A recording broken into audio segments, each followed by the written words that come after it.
बिस्मिल्लाहिर्रहमानिर्रहीम। एक काफिला अंधेरी गली से गुजरा। पाँव में कुछ कंकरियां चुभी। कुछ लोग ने इस ख्याल से उठा ली कि ये किसी और को भी चुभ सकती हैं। चुनाचा नेकी के खातर उठाकर जेब में रख ली। कुछ ने ज़्यादा, कुछ ने कम। जब अंधेरी जगह से बाहर निकले तो देखा तो वो कंकरियां नहीं, हीरे थे। जिन्होंने ना उठाई वो बहुत पछताए और जिन्होंने कम उठाई वो भी पछताए। दुनिया की ज़िंदगी की मिसाल इसी अंधेरी की सी है और नेकियां कंकरियों की तरह है। जो इस ज़िंदगी में कर लें वो आखिरत में हीरो जैसी कीमती होंगी और इंसान पछताएगा कि ज़्यादा क्यों नहीं की। अस्सलामु अलैकुम व रहमतुल्लाहि व बरकातहू। कैसे हैं मेरी यूट्यूब फैमिली? उम्मीद करती हूँ आप लोग बिल्कुल ठीक ठाक और खैरियत से होंगे और मेरा चैनल एंजॉय कर रहे होंगे। तो आज मैं हाज़िर हो गई हूँ एक बहुत ही प्यारे से व्लॉग के साथ। और ये व्लॉग मेरी नमाज से स्टार्ट हुई है और नमाज के बाद मेरी तस्बीहां। सुबह व शाम, रात के और नमाज के बाद अस्कार बेहद फ़ायदेमंद है, बशर्तिया तवज्जो अल्लाह की तरफ हो। दिन के छोटे छोटे काम, मिनट्स और सेकंड ज़ाया नहीं होते। गफलत से बच सकते हैं, अल्लाह की अताअत की तरफ फोकस रहा जा सकता है। गलती और गुनाह हो जाए तो दिल जल्दी तौबा की तरफ मुतवज्जो हो जाता है। अल्लाह ताला से अटैचमेंट, मोहब्बत, तवक्कुल बढ़ता रहता है। रिस्क में बरकत, वक्त में बरकत व आफियत और मुश्किलात में तसल्ली मिलती है। इसलिए इन सब मौके और रूटीन के अस्कार, मसलन सोने जागने की दुआएं, बैतुल खला की, मस्जिद, खाने पीने की, कपड़े पहनने की वगैरह वगैरह की सब दुआओं की आदत बना लें। इनको रेगुलर कर लें। अगर एक वक्त की पूरी अस्कार ना कर पाएँ तो तकसीम कर ले और कुछ भी अस्कार रोज़ ज़रूर कर ले। इंशाअल्लाह ताला आप खुद देखेंगे कि अल्लाह ताला आपकी ज़िंदगी में कितनी बेहतरी, सब्र, तवक्कुल, बरकत, परेशानियों की दूरी, सब कुछ बिल्कुल रिजॉल्व हो जाएगा इंशाअल्लाह ताला। और बस जी, उसके बाद यहाँ पर जो है शाम की नमाज़ पढ़ने के बाद तो आज हमने कोई एक नई जगह एक्सप्लोर की, मेरे और मेरे हस्बैंड ने। वो है हमारी छत। क्योंकि हम पाकिस्तान में, आपको पता है, छत की हमारी बड़ी रूटीन रहती थी। जब हम अपने पुराने घर में रहते थे तो हम 4th फ्लोर पे रहते थे, तो हमें, बल्कि बचपन से ही मुझे और मेरे हस्बैंड को, क्योंकि हम टॉप फ्लोर पे रहने वाले लोग थे, तो हमें छत पे जाने की और अपनी शाम या रात बिताने की बहुत आदत होती थी। वहाँ वॉक कर ली, चहलकदमी कर ली, चाय पी ली, पकोड़े खा लिए, शाम रात की हवा खा ली, खाने के बाद वॉक कर ली। तो बहुत ज़्यादा आदत थी। फिर उसके बाद जब हम अपने दूसरे घर कराची में शिफ्ट हुए तो हम 1st फ्लोर पे शिफ्ट हो गए।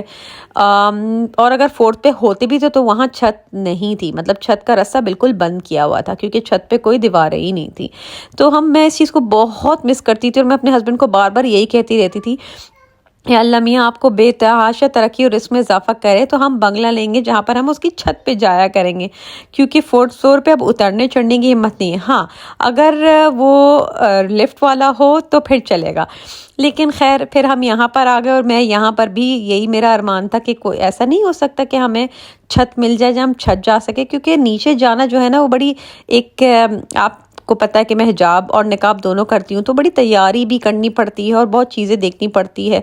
तो छत ये है कि जल्दी से फटाफट पहन लिया और चले गए। तो जी, मेरे हस्बैंड ने मुझे ऐसा सरप्राइज़ दिया कि बेगम, हम जहाँ शिफ्ट हुए हैं वहाँ पर बहुत अच्छी और बहुत बड़ी छत है और छत पे जाने की परमिशन भी ले ली है, वरना आमतौर पर यहाँ पर परमिशन नहीं मिलती है। तो मुझे इतनी खुशी हो रही थी, तो मैंने सोचा ये खुशी आपके साथ शेयर करूँ। और ये देखे, इतना प्यारा व्यू, मौसम इतना अच्छा, ठंडी ठंडी हवा चल रही थी, बिल्कुल शाम का टाइम था। और बस उसके बाद मैंने कहा चाहे बेहतरीन मौका मिल गया कि दिल खोल के तसल्ली से अपने अस्कार भी किए जाए और शाम की छत का और आसमान का और प्यारे से व्यू का मज़े भी ले लिए जाए और फैमिली को भी टाइम दिया जाए। तो छोटे 2 बच्चे मेरे साथ ही आ गए थे। बच्चों को मैंने अभी रोक लिया था, इसलिए क्योंकि मैंने कहा पहले हम एक्सप्लोर कर लें, उसके बाद फिर आप लोगों को बुलाएंगे।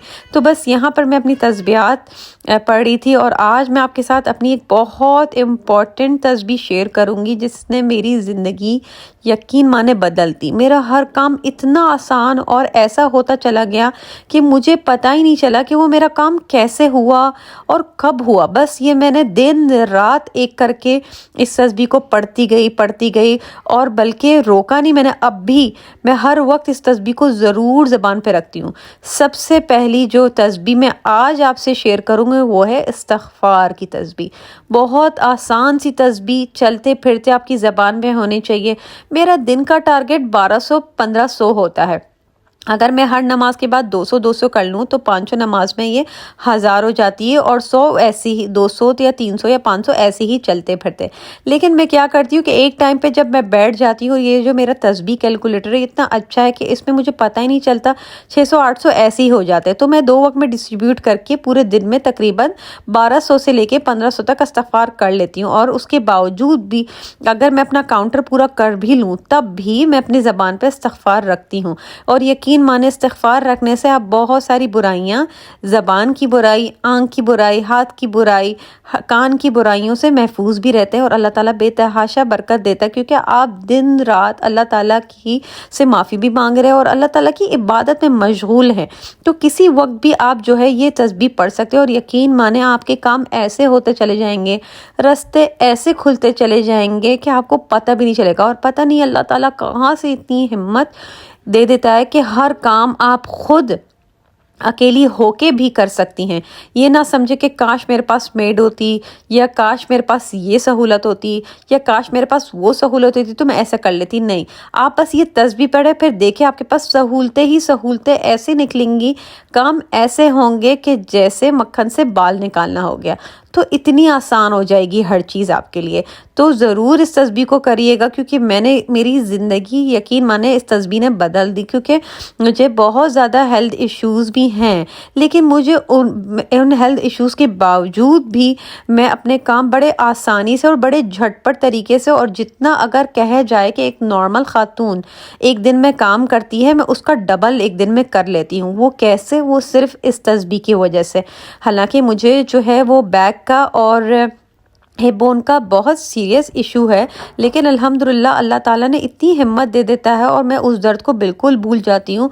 और अल्हम्दुलिल्लाह उस दर्द में भी मुझे बहुत आराम आया है, क्योंकि उसका एक ही हल था, ऑपरेशन। और ऑपरेशन मैं कराना नहीं चाहती थी, क्योंकि वो बहुत लंबा प्रोसीजर है, और फिर डॉक्टर ने कहा था कि ये दोबारा भी आपको हो सकता है, तो परहेज़ करना है। एक कोई ऑर्थोपेडिक उन्होंने मुझे बेल्ट दी थी, जो कि मैंने तकरीबन 3 महीने लगा के रखी। वेट्स उठाने से मना किया हुआ था, तो उस कुछ परहेज़ के साथ, कुछ खाने में भी परहेज़ के साथ, और इस तस्बीह ने तो कमाल ही कर दिया। तो उसके बावजूद भी आप देख सकते हैं कि मैंने मुल्क चेंज कर लिया, मैंने शिफ्टिंग की है, मैंने पैकिंग की है, मैं यहाँ जॉब कर रही हूँ, मैंने वो घर पूरा वाइंड अप किया और यहाँ पर पूरा घर सेट किया इस हेल्थ इश्यूज़ के साथ। तो इससे बड़ा एक्सपीरियंस और इससे बड़ी बात मैं आपको और क्या बताऊँ। तो इस तस्बीह को ज़रूर पढ़िएगा और अपनी ज़िंदगी में अप्लाई करें, और दूसरों को भी बताएं। सदका जारिया है, क्योंकि जिसने मुझे बताई, मैं पढ़ी हूँ, तो उसको भी सवाब मिल रहा है। जब तक मैं ज़िंदा हूँ, जब तक मैं वो तस्बीह पढ़ रही हूँ, जिसने मुझे बताई उसको भी सवाब मिलेगा। तो ये सदका जारिया है। आप ज़रूर पढ़िएगा और मुझे बताइएगा कि आपकी ज़िंदगी कैसे बदली। तो बस जी, अब हम मगरिब की अजान से पहले नीचे उतर आए। नमाज से फ़ारिग होने के बाद आज मुझे खाना बनाना था, और मैंने आपके साथ एक बड़ी ही ज़बरदस्ती झटपट सी एक अरबिक डिश में आपके साथ शेयर कर रही हूँ, जिसको हम कहते हैं फूल। फूल वो वाला फूल, अंग्रेज़ी वाला फूल नहीं अरबी वाला फूल। इसकी स्पेलिंग है FOUL। ठीक है, तो ये बेसिकली है क्या चीज़? ये बेसिकली है बीन्स, किडनी बीन्स जो होती हैं बड़े साइज़ की, रेडिश सी कलर की, जो या ब्राउनिश सी कलर की कह लें, या मैरून कलर की वो होती है। मैं अभी आपको आगे दिखाऊंगी, लेकिन उससे पहले क्योंकि किचन में बर्तन धुले हुए थे, तो मैंने कहा पहले इन्हें रख दूं ताकि काम करने में कोई प्रॉब्लम ना हो। और नहीं होता है कि फिर जब आप आपके सूखे हुए बर्तनों के ऊपर और आप गीले बर्तन धो के रख देते हैं, तो पुराने भी गीले हो जाते हैं और बहुत सारे पाइल अप हो जाते हैं, और फिर किचन में मचती है उधम बुधम। तो इससे बेहतर है कि किचन में धड़म भड़म होना शुरू हो जाए, आप अपने सूखे हुए बर्तन को पहले अंदर रख लें, पूरा किचन समेट लें, और उसके बाद अच्छे से स्पेस आपको भी मिल जाती है, आपका दिल भी और दिमाग दोनों सुकून में भी रहता है, और आप खाना बहुत अच्छी तरीके से बना सकते हैं। तो जी, शुरुआत करते हैं तेल से। तेल में सबसे पहले आप डालेंगे छोटी बिल्कुल चॉप हुई, जैसे कि हम ऑमलेट में डालते हैं, वो प्याज। मैं एक दरमियानी प्याज ले रही हूँ, और उसको हमने बहुत ज़्यादा ब्राउन नहीं करना है। हमने इसे इतना फ्राई करना है कि ये बस ट्रांसपेरेंट सी हो जाए। उसके बाद ये देखें, ये है फूल, ये है मिलता है डब्बों में, और ये मिलते हैं अनकुक्ड। मैंने यहाँ पर बड़ी आसानी है कि मुझे ये फुली कुक्ड मिले हैं, बस मैं इसमें ज़रा चेंजेस कर रही हूँ और एक पूरी रेसिपी क्रिएट करूँगी इससे पूरे 2 वक्त के खाने की। अल्हम्दुलिल्लाह पूरा एक डिनर या लंच पे भी आप इसको यूज़ कर सकते हैं, और आप इसको ब्रेकफास्ट में भी यूज़ कर सकते हैं। अच्छा, अगर आप पाकिस्तान में हैं तो ये फूल अगर आपको टिन में नहीं लेना है तो कच्चा भी मिलता है, जैसे हमारी दालें वगैरह भी मिलती हैं। आपने इसको लेके बिल्कुल फुल बॉईल कर लेना है, ठीक है। उसके बाद इसमें जाएगा एक दरमियानी टमाटर। ये तकरीबन आप समझ लें मैंने लिया है 500 ग्राम, आधा किलो के करीब। इसमें मैंने एक दरमियानी प्याज और एक दरमियानी टमाटर ले लिया है। अच्छा, इसमें जाएंगे 5 अंडे, ठीक है। और इन अंडे को हमने बॉईल कर लेना है। जब हमारा नरम टमाटर थोड़ा नरम हो जाए तो इसमें जाएगा 1 टेबलस्पून तहीना सॉस। ये तहीना सॉस पाकिस्तान में आपको बड़े सुपर मार्केट्स में मिलेगा, जैसे कि शाह सुपर मार्केट गुलशन में, नाहिद आपको भादराबाद में और इम्तियाज़ वगैरह में अवेलेबल है। उसके बाद इसमें जाएगा 2 टेबलस्पून लीमू का जूस। मैंने रेडीमेड जूस लिया है, आप फ्रेशली स्क्वीज़ वाला भी डाल सकते हैं। फिर इसके बाद इसमें जाएगा 1 टेबलस्पून लाल मिर्च। आप अपने हिसाब से भी ऊपर नीचे कर सकते हैं, ठीक है। मेरे घर में कम खाया जाता है तो सॉरी, इसमें जाएगा 1 टीस्पून, आप उससे ज़्यादा कम भी कर सकते हैं। और इसमें जाएगा 1 टीस्पून भरा हुआ पिसी हुई भुना हुआ ज़ीरा। फिर इसमें नमक हस्बे जाएगा, मैं डाल रही हूँ इसमें 1 टीस्पून, आप अपनी मर्ज़ी के हिसाब से डाल सकते हैं। इसको थोड़ा सा अच्छी तरीके से भून ले, इतना कि आपका मसाला बिल्कुल कच्चापन दूर हो जाए। फिर इसके बाद आपने इसमें थोड़ा सा पानी डालना है, तकरीबन 1/4 कप के करीब, ठीक है। और इसको अच्छी तरीके से मिक्स करके बिल्कुल हल्की आंच पे कर लेना है, ठीक है। हल्की आंच पे करने के बाद इसमें जाएगा कॉटेज चीज़, जिसे हम अरबी में जबने कहते हैं। ये तकरीबन आपका जाएगा 4 टेबलस्पून भर के, ठीक है। और उसके बाद जाएगा इसमें 1 टीस्पून पिसा हुआ लहसुन। उसके बाद हम अच्छी तरीके से इसको भूनेंगे, इतना कि सब चीज़ें यकजा हो जाए और बिल्कुल कुक्ड हो जाए और बड़ी सुंदर सी, बड़ी प्यारी सी इसके अंदर खुशबू आती है, ठीक है। अब इसको हमने करना है बिल्कुल हल्की आंच पे, बिल्कुल ही हल्की आंच पे। और उसके बाद इसमें जब हल्की आंच पे करके फ़ौरन ही इसमें आपके बॉईल किए हुए अंडे को बिल्कुल छोटा पीस करके, जैसे मैंने किया हुआ है, और वो कर देना है मिक्स। अब मिक्स करने के बाद जब आप ये मिक्स कर रहे हो तब भी इसमें थोड़ा सा और पानी जाएगा, तकरीबन 4 से 5 टेबलस्पून, ताकि इसकी ग्रेवी अच्छी सी बने। मतलब ऐसा ना हो कि बिल्कुल सब कुछ ड्राई हो जाए। अच्छा, और इसी तरीके से आपने लकड़ी के चमचे से या जो भी आपके पास स्पैचुला जो भी अवेलेबल है उसे उसको अच्छी तरीके से कूट लेना है, ताकि कोई चीज़ सॉलिड मुंह में ना आए। आखिर में इसमें जाएगा पार्सले, हम इसे अरबी में बगदूनस कहते हैं। आपको अगेन ये मिलेगा शाह सुपर मार्केट, नाही सुपर मार्केट, ठीक है। अगर आपको ये नहीं डालना तो आप इसका रिप्लेसमेंट हरा धनिया है, हरा धनिया डाल के अच्छी तरीके से मिक्स करके बिल्कुल सी हल्की सी आंच पे कर लीजिएगा।